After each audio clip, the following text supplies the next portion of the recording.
Hey everyone, we're starting a side series where members of the body will come in and have an opportunity to speak into the lives of our children and to anybody else in the body that is interested. So we're starting this off this time with some financial literacy. This is by no means comprehensive. There's a lot more stuff that we're not going to have time to talk about tonight, but we'll hopefully have more opportunities to talk about this kind of thing in the future. So the idea or the question that I want you to consider over however many times we talk about finance is, can a life fully surrendered to Jesus be reconciled with finance? So with that, let's take a moment and pray and bless the Lord. Dear Jesus, thank you for allowing us to come tonight. I pray that you would guide me and speak through me. Thank you, Lord, for giving us an opportunity to spend time as a body pouring into our children and continuing to watch them grow and flourish. Lord, I pray that you would just be with us, help us to be wise and learn what we need to, and just take this opportunity to care for the body in this unique way. Lord, thank you for this time. In your precious name, amen. All right. So for the most part, this is not, like I said, it's not going to be comprehensive. So we are primarily going to be looking at the stock market and what certain pieces of the stock market are. It's an area that I have a lot of experience. I've been in finance for 18 years. I'm a licensed financial advisor, though nothing in here is a recommendation. So you can talk to me. We can talk about your unique situations, but these are blanket ideas and ideas that you can take into your life as you grow older and how to invest and all of that kind of thing. I want to think about how we manage our money out of our generosity and out of the first fruits like Abel did from Genesis 4. So as we look through these things, we want to try to take a look at the various types of opportunities that we have for investing and how we can do that in light of what the Bible has asked from us and commanded us to do. Did you know that 20% of Americans are suffering from financial stress that meets the terms of PTSD? And roughly 60% of Americans would not be able to pay for a $1,000 emergency with savings. The average American has over $5,000 of credit card debt and has $39,000 worth of student loan debt. Essentially, our society has never been richer, but has never been more worried about money. In the Bible has, 2,350 verses that are dedicated to money and possessions, and it's the second most talked about subject in the Bible. So how do we look at finance, which is often not talked about in families? There's a lot of people that grow up and don't hear much of anything about finance. And so my hope is that you can look at some of what I've brought forth today, and we can look at what the stock market is and just get acquainted with some of the terms and what this will look like. So let's see. Let's get this back on. All right. There we go.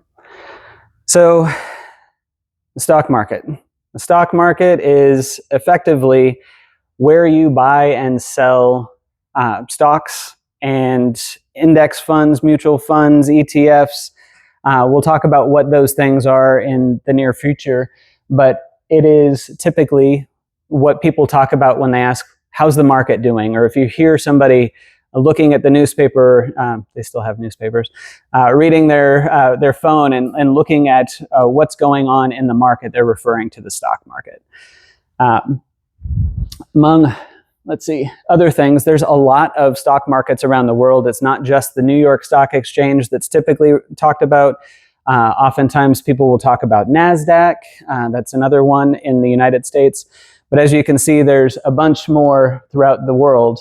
A couple that are pretty common for us to hear about in the financial world are the Nikkei, the Japanese stock market, and oftentimes things will trade at a different time. They're open when we're closed, and a variety of things. So as you're looking at the whole of the world's finance, you could look at several different markets around the world and see how things are going. Among other things, there's also something that's a stock index. So if you hear somebody talk about the Dow Jones Industrial Average, the DJIA, that's an average of a certain group of stocks that are on the stock market, or the S&P 500 is 500 specifically chosen stocks that are in the stock market. Similarly, the Russell 2000, big guess here, 2,000 stocks that are on the stock market. So those are some pretty common terms that we'll hear. And the big question is, what is a stock? So a stock is effectively buying ownership of a company that exists on that market. So when you pay for a stock and you buy a stock, you're actually buying part ownership of what's going on in the company. And that is slightly different than bonds, which we'll talk about in a moment. But there's a lot of different kinds of stock. We won't go over everything, but the typical one that you'll find is common stock. So typically, if you're buying stock from the stock market, it's going to be a common stock. There's different share classes that, depending on your unique situation and whatever you run into, feel free to come and ask me and we can talk about them. But preferred stock, corporate stock, equity shares are all different kinds of stock that have different characteristics. But as long as you're aware that stock is part ownership of a company, that's pretty much the important part. And these are different than bonds. If anybody's heard about bonds, bonds are basically buying a company's debt. So they are trying to raise money. They're selling you the ability to buy their debt, and they're going to pay you back every month for a certain amount of time. And at the end of that, they're going to give you back the amount that they borrowed from you. So these instruments are different. Like I said, depending on what kind of bond you're looking for, there's treasury bonds, which would be backed by the government, the full faith and credit of the American people. There's treasury bills that are very similar. Corporate bonds would be individual, unique corporations that are selling those bonds. And municipal bonds are different local government entities that are selling bonds to raise money. So when you're voting, trying to bring it home a little bit, when you're voting and they ask you, do you want to have a bond that's going to support libraries or road construction or the construction of some other thing, they'll try to raise money in a bond and they'll sell that debt. They'll raise money by selling that debt to you all, and they'll give you a certain percentage for that debt. And then at the very end, they'll actually pay you back the full amount. So that takes a lot of capital. And there's a lot of different kinds of bonds that are in there. There's higher rated bonds, the AAA rated bonds. There's lower rated bonds or junk bonds, which are C and D. You can make a lot more money in kind of the junk rated bonds, but you're also risking a lot to lose a lot of money in those kinds of things. So we can always talk about that a little bit more. But to try to make it a little bit more clean for you, a stock is like betting on a race car, and a bond is like letting your friend or lending your friend $20 and getting it back with interest. So something probably a little bit easier to remember than my wordy response. So if you're buying stocks, most of what you'll buy on those stock markets are stocks. It's not a bond market. There's a whole separate bond market. But with stocks, what you'll find is there's three different kinds of specialties that we'll talk about in a second. There's the individual direct ownership. You can buy stock. How many people are familiar with Tesla? You can buy Tesla. You can buy Microsoft. You can buy Apple. You can buy all of these individual stocks. Last, does anybody have an idea of what a share of Tesla stock costs right now? $230. 230? Okay. So $230 for a share of Tesla stock. For normal investors, are you starting off? Do you have $230? Do you really want to put all of that money into one specific stock? Probably not. if you're getting started, you might have $5, $10, some of those things. So what has been created, mutual funds are basically a way for you to gather, let's say, everybody that's in this room and have everybody pitch in $50. Well, if we pitched in all that money, we'll call it a couple $100 that we could invest. And when we're investing, a mutual fund would allow you to group all that money together and hire somebody to manage that money and buy a group of stocks, whatever you all could afford. And then every time you guys decide to throw more money in, you can buy more and more, and you're pooling that money. The problem with a mutual fund is you're paying that guy to do that extra work, making those decisions, what's going to go in it. So across the market, there's a lot of different kinds of mutual funds. You'll have tech-focused mutual funds that would buy like Microsoft and Apple and some of those things, and you'll have environmentally friendly kinds of mutual funds that would buy stuff, specific stocks, and structure a portfolio with those things. So mutual funds are good. I don't know that you can all read this from here, so I'll just call it out. Like I said, it's a pool of money managed by professionals. It has higher fees. So oftentimes a mutual fund will have somewhere in the neighborhood of between 1 and 2% fees. 1 and 2% doesn't sound like a lot. We'll come back to that idea in just a couple of minutes. But they also trade, they're priced once a day, and they trade at the end of the day. So the interesting thing about mutual funds, the stock market opens, the times have shifted a little bit, basically opens at 9:30 now, closes at 4 o'clock. If you looked at the stock market and you said, I have this mutual fund and I need the money from this mutual fund, or I think the stock market or the stock is going to go down, or this mutual fund's value is going to go down and I want to sell it and I need my money, I could put in the order to trade that mutual fund at 11 o'clock in the morning. And I won't know what it sells for until 4 o'clock or later that night, because it's only priced at the end of the day, and then your money comes out. That means if you were wrong and you were hoping to get $50 out of it, the original $50 investment that you'd put in, and over the course of the day, it went up to $60 or something along that line, that at the end of the day, when it's priced, you would get your money, and if you had sold everything that you had, you'd get $60. But you won't know until the end of the day what it's priced at. If you, on the other side, if it goes down during the day and you're hoping to get that $50, but it's dropped to $30, you won't know again until the end of the day. So that's a risk that comes inherent with mutual funds. Exchange traded funds are something that is slightly different. If you've heard of, has anybody heard of an ETF? Okay. My family has.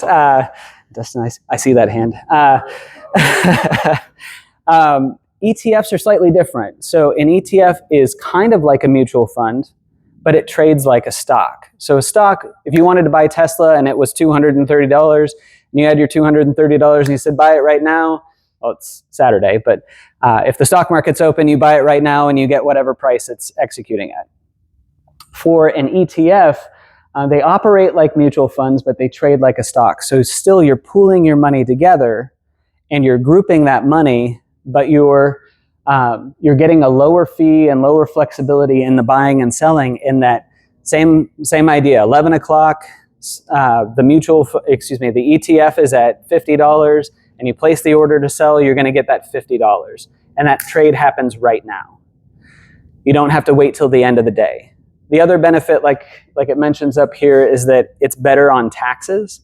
So in general, people are getting in and out. This whole group of people is buying and selling and using that mutual fund, the top one on there. And if you're holding on to it, in some ways, you're paying slightly more in taxes because he got out and she added more and money is coming and going from this mutual fund. So in some ways, you're paying for somebody else's taxes. That's not necessarily the case with an ETF.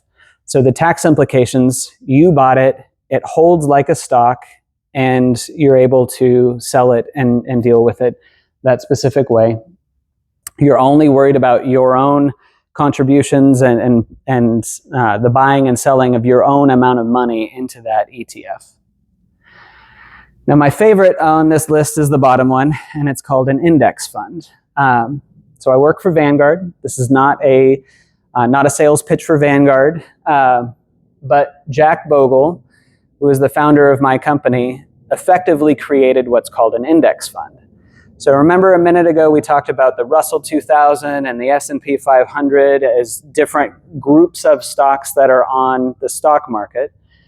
An index fund basically looks at just that group. It would track just the S&P 500 and look at buying only the S&P 500.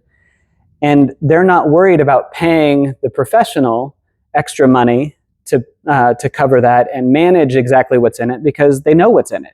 It's exactly what's in the S&P 500, so our money is going to track that. Or it could be an entire stock market, which there's a number of, in this case, index funds. One is called Vanguard Total Index Fund, VTI.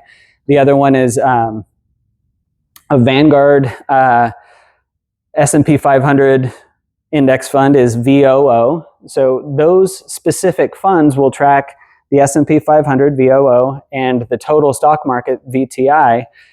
And effectively, they do that. Remember I said with a mutual fund, you're paying 1% to 2%. With an index fund, because you're not paying somebody to specifically manage what's going in or out or how it's being sold, you do that with a computer algorithm, it costs 0.03%. So not 2%, not 1%, 0.03. So the amount of money that you're saving with that is a whole lot more, and they trade.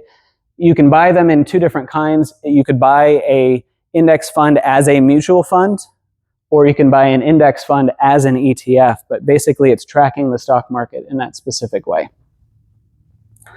So we're going to pivot a little bit here and talk about why those fees are important. So there's a rule in finance called the rule of 72. And effectively, you take the number 72 and you divide it by the percentage of growth that you're expecting to see over a certain time period, and it's going to tell you how fast your money will double. So like you see on the left side, if it's 72 divided by 2% growth per year, it's going to double in 36 years. If you're getting 12% growth every year, it's going to double in 6 years and continue doubling. So that means if you had $100 in 36 years at 2% interest, which is not terribly uncommon for a treasury bill or a bond, it'll be 36 years. The stock market over the last couple of years has had an incredible run, and it's gone from about 12% has been relatively stable. So your money, that $100 in 6 years would be $200. If that kept going in 6 more years, it would be $400. So that compounding effect is what you get with compound interest. And you can see that in a couple of different ways. So on the right-hand side here, if you've got it at 1.5%, it's going to take 48 years to get to $20,000. But if it's compounding reasonably fast, that money is going to turn into a very large amount of money in a reasonably long amount of time. One of the most important things, if I can encourage you, is to consider investing and saving early and often. So this slide talks about the fact that financial advisors and a lot of people in finance talk about the decade between 25 and 35 as the lost decade. So if you're going to invest, basically what this is telling us is that if you invested $200 a month from the time that you're 25 to the time that you're 35 and never invested another cent, on average, by the time you go to retire, you're going to have more in your retirement account than somebody who started at 35 and invested $200 a month every month until they retired at 65. So 10 years of investing and a total of $24,000 included, or $72,000 over the course of your entire life, and you'd be still higher. So getting in early and often is important as far as investing. And like I said, management fees, investing isn't free. Fees can eat away at any of your earnings. So Oftentimes, 0.5% or 2% is what a financial advisor will charge you. That's really not uncommon. And sometimes those financial advisors will have you in mutual funds. And what you're not necessarily thinking of is, okay, I'm paying this advisor 1 to 2% to help manage my money. He's helping me, might be a smart guy, could be a believer. That's not a problem. He's helping manage this money. I'm still paying him 1 to 2 or 0.5 to 2% is not uncommon. But if he has you in mutual funds, you could be paying upwards of 4 to 5% between you're paying him and you're paying the mutual fund. You're paying those fees that you might not even see. So trading costs can also eat away at some of the expenses. So if you are going to invest with any company, it doesn't have to be Vanguard. There's lots of companies that you could put your money with. Some will have investing fees, some will have trading costs, some won't. And expense ratios are the annual cost of ownership. So where that comes in handy is y'all are getting older, you're getting jobs. Some of you are making money, not so much you two yet, but that's okay. But we have a $5 bill tacked up on on a pegboard in our kitchen because $5 is $5. But $5 is not just $5. $5 can compound in lots of ways. You can give away those $5. You can care for other people. You can look for ways to do things like that. But as an example, if you use that $5 a day on coffee, that small habit can really add up. $1,825 a year if you bought coffee every day. If you invested that at 7%, that's going to be $40,000 in 30 years. You don't think about that. It's just a little thing, but that coffee really sneaks up on you. So similar to coffee is obvious. It's something tangible, but a 1% fee can steal $19,000 from your future self over the course of 30 years. And then the growth from that really is quite odd. The colors on here are a little bit interesting. And I'm stepping back from the screen a little bit so that I can see this as well. But what you'll notice from here, if I was earning 6%, so if we were going back to those main numbers, if I was earning straight 6%, I'm up at $320,000 over the course of 20 years as it compounds. But if I took a index fund and I was getting like 0.25, which is still a little high for an index fund, but it just serves the purpose. It's cut it down to a little bit over 300. If I was doing 0.5%, I'm still somewhere in the 290 area. If I did 1% over the years, I'd be down at about 265. If it was 1.5, I'm looking at 240. And if it was even just the 2% between the advisor and the fees, I'm down from 320 to lower than 220. So that amount can compound over a lot of time. So some of what this means and some of the way that it's interesting is, well, what if I just stuck my money in like tech stocks? Tech stocks are doing really good right now. Or if I did an index fund that was only on the tech stocks or only on the S&P 500 or something. What this shows us is that it doesn't really matter what it was that you chose. Everything, or nearly everything, was at the top or sometimes ends up at the bottom. It depends on the year. So they call this diversification. You want to have the money in your account, the types of things that you hold in your account is called your portfolio. So you want to diversify your portfolio. I want a little of this and a little of this and a little of this. It's like when we have the potluck here at church. I want a little bit of everything, right? So if we invested in just one thing, that one thing could go from the very top to the very bottom. It's not uncommon to see REITs, the very top, it was getting 28% in 2010, but then it was down 25% in 2022. You never know. You have no idea which way it's going to go. So one of the best reasons to diversify is because it will help you overall. And this is a general idea of how to diversify. And it involves having some stocks and some bonds and some investment in the world. And what that ends up looking like, if you're conservative, and you want to hold on to let that money stay and not grow as fast, that would be a conservative move. And the average annual return is about 6%. Balanced is closer to 8%. Growth is closer to 9%. And aggressive growth could be closer to 9.5%, 10%. But they all come with their risks. So where this matters for us as Christians, in a couple of things, we can look at budgeting. Most anybody who's talking about just high-level budgeting is talking about they would call it a 50-30-20. And what I was talking about here is a 10-50-30-20. And I know that adds up to 110%. I get that. The focus that I wanted you to think about or consider is that I can math, yes. The thing that we need to consider is the fact that the tithe should come out first. As you get that money, it's our honor and our responsibility to steward that money and to shepherd that money to the things that God puts in front of us. And 10%, I would argue, is it's a good starting place. If you don't have that habit, if you haven't had that habit, talk to me. There's a lot of strategies about starting where you can and, praying that the Lord will move with what He's given you. Could be 1% and move on and move on and move on. I know oftentimes people talk about tithes as 10%, but if I told you that in the Old Testament, if you were tithing to the 3 different places, it would have actually been closer to 30% of your income.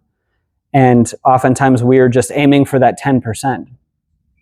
There's a lot of heart issues with tithing. And that's something that we as Christians need to be aware of, that as we're looking to tithe, it's not as an obligation. There's verses that I've got in here that, let's see, 2 Corinthians 8:3-5 talk about giving according to their means and beyond their means, and caring for the others. So some of it is not just about God asked me to give 10% and that's it, and I'm writing my 10%. When I started, we talked very briefly, or mentioned very briefly, Genesis chapter 4 with the offering that Cain and Abel had. Abel gave from his abundance, and Cain did not. Cain gave from what was left over.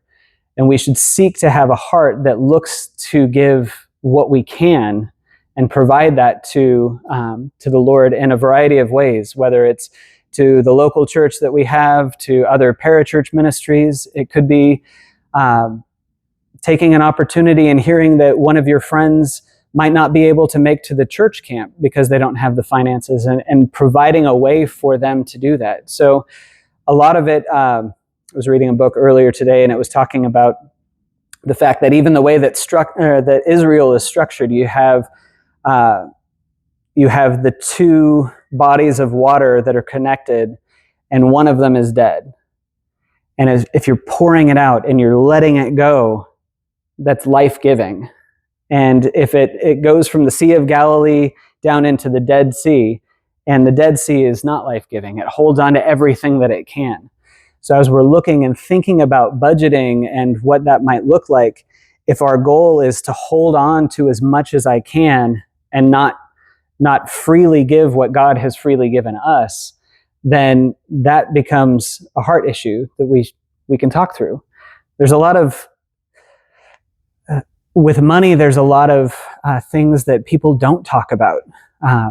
There's a lot of things that we don't see. Some sins are very easily seen.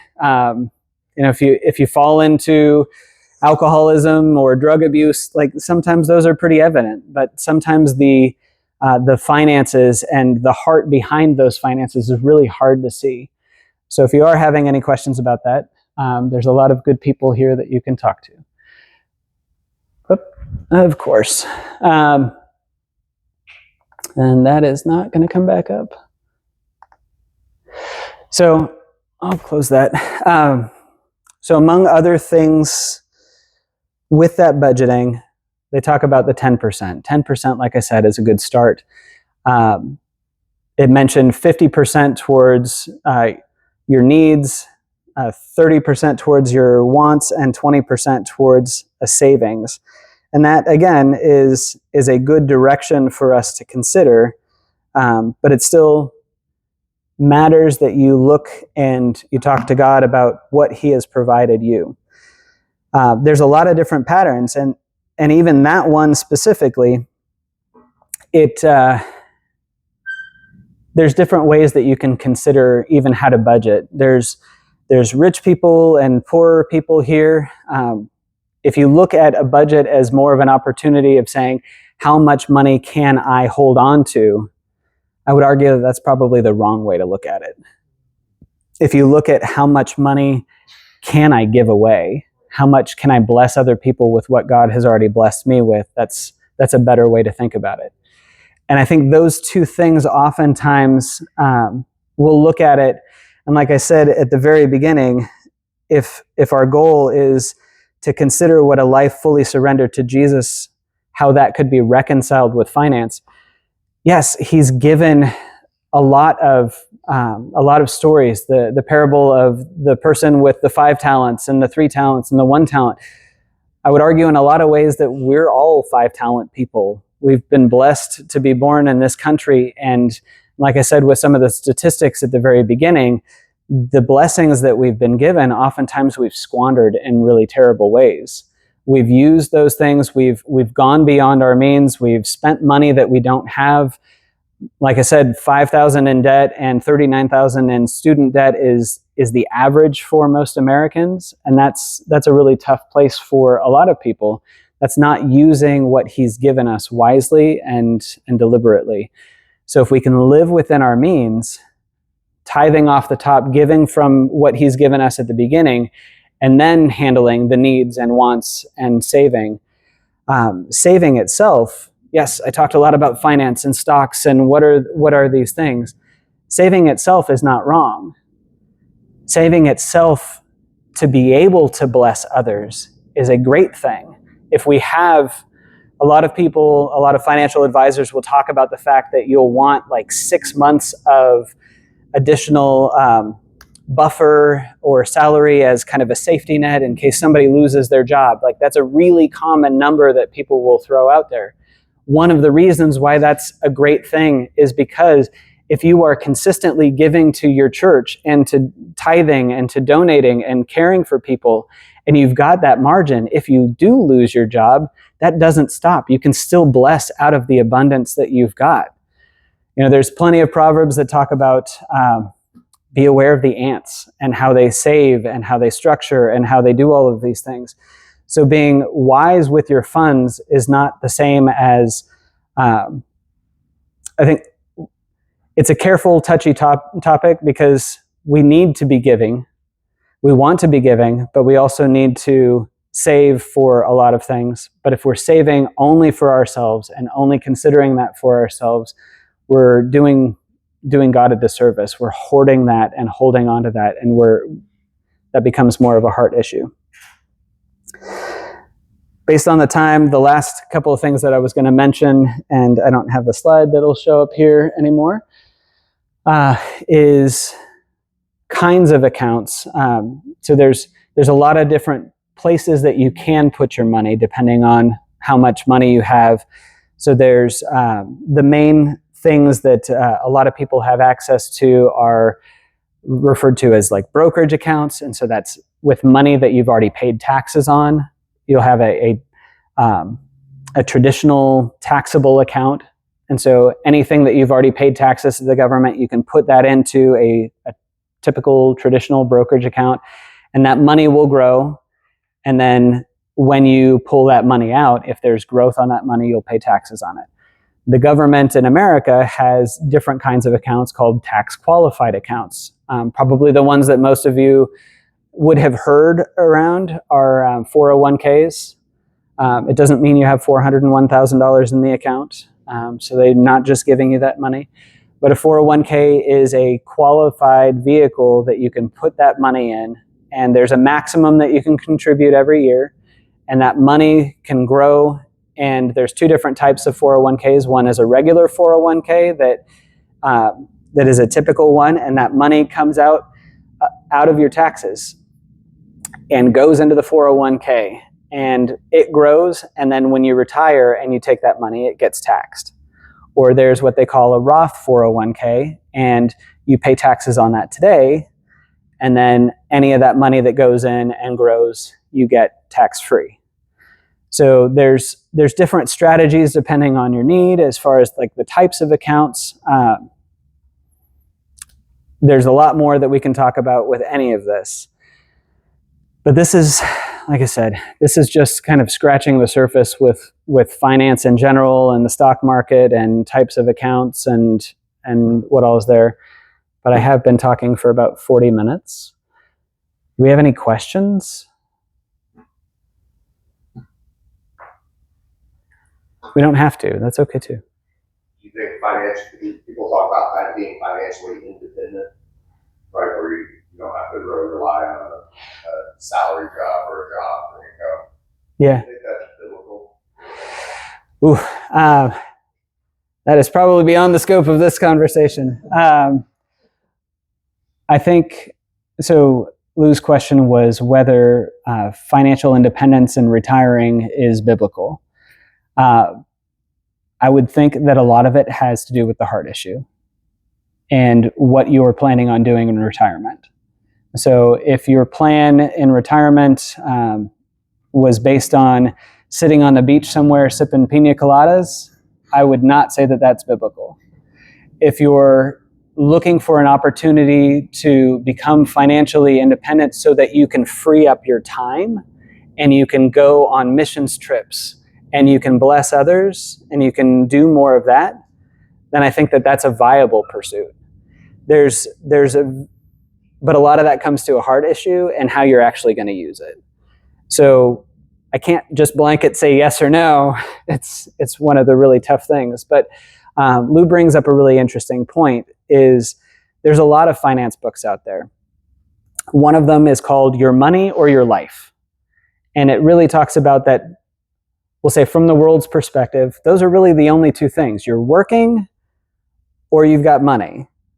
And you're trading all of your time for money at some point. And so breaking out of that, the idea of desiring a retirement is breaking out of the trap that I need to spend my time earning so that I can spend my time doing what I want to do. So if you are able to generate enough wealth with some of these patterns, being a wise steward with the money that you have been given, with those talents that you have been given, and that allows you the freedom to be able to bless others with your time or your talents or your treasure, that's a viable pursuit. But it's not a pursuit in itself, right? It's something that we're driving towards. Does that help? Any other questions? How would you balance the long-term plan for investing? Because obviously the longer you leave that money in there, the more it's going to compound and grow. How would you balance that with the short-term urgency of needs in the actual body? That again is a tough one. And one that, while I know finance, it's hard for me to answer. So Jeremy's question was, how do we balance the immediate needs of the body and the desire to save and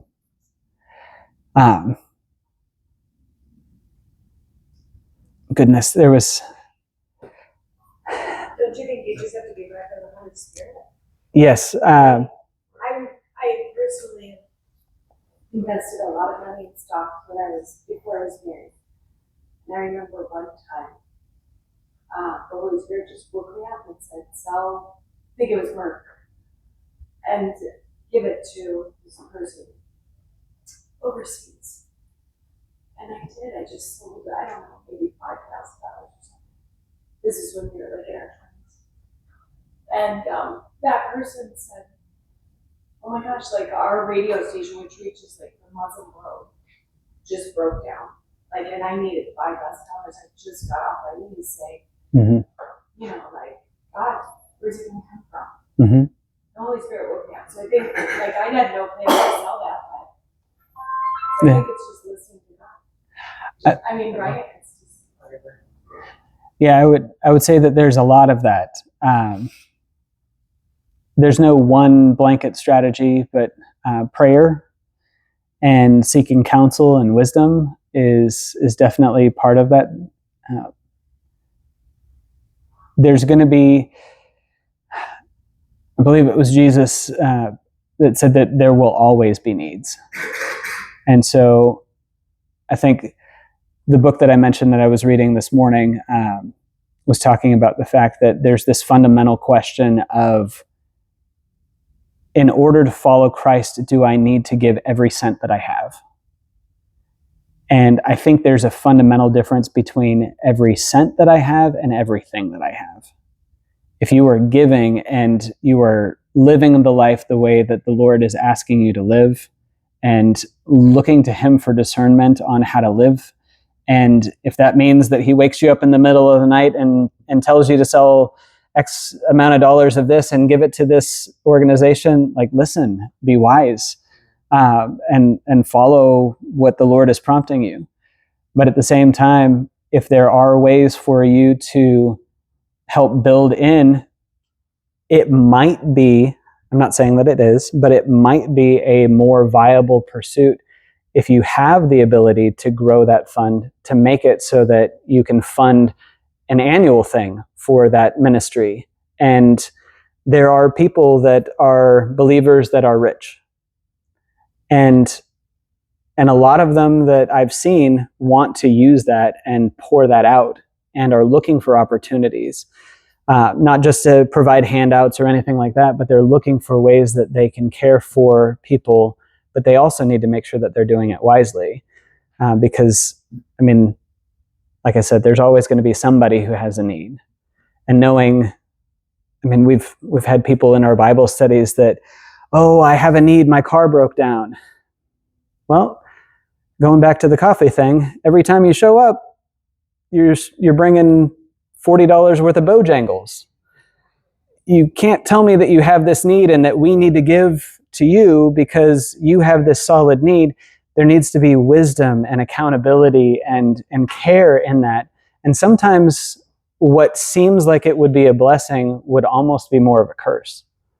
There needs to be some accountability and some care in those decisions and in that stewardship. And that's where, great question. It's a terrible one for being up here and having to answer it, but I appreciate it. What other questions? Anything else? I was saying we need a part two, so it's an excellent presentation, Daniel, and thank you for the time into it. It's really good. So we know in the body now who we need to go to for our financial questions. It's going to you now, so we're probably getting more people reaching out to you. But it was excellent. Thank you. Happy to. Before we finish, more directed at the kids in the audience. My hope with these times is that we can spend time hearing from all of the men or women that are in the room, because there is a lot of life-giving lessons that everybody can teach. There's something that each one of you can teach that I can't teach. And my hope for some of this was, my kids have heard about finance because I've lived it for 18 years. They've spent a lot of time with this. We've talked about this and stewardship and all of these things. My hope is that this will bless you all, that you can learn a little bit, and that if you have questions that you can come. But the big question is, what other things would benefit you? And how can we get somebody to come in and teach? The word tells us that we are part of a body. Every part of the body is a little bit different. I know I'm a little bit different. So we can all spend time caring for each other and pouring into you, because we absolutely love each and every one of you. So my hope is that if there's something that you want to know about as you go off to college, what does it look like to get a roommate and explore, any of that kind of stuff, or living on campus, or I'm going to rent an apartment and I need to know what to look for, or I see my brother in the back. What happens when you get pulled over? Like, how do you treat the police officer? What's within your rights? What's not within your rights? if you ever have to go in front of court, like I would love to see other folks in here like Cheyenne come and talk to us about what's appropriate and inappropriate to just set yourself up for success with life stuff. I love we're hearing the word. I want to make sure that we're weaving that into the daily things that we do. So that's my hope with all of this. So very good.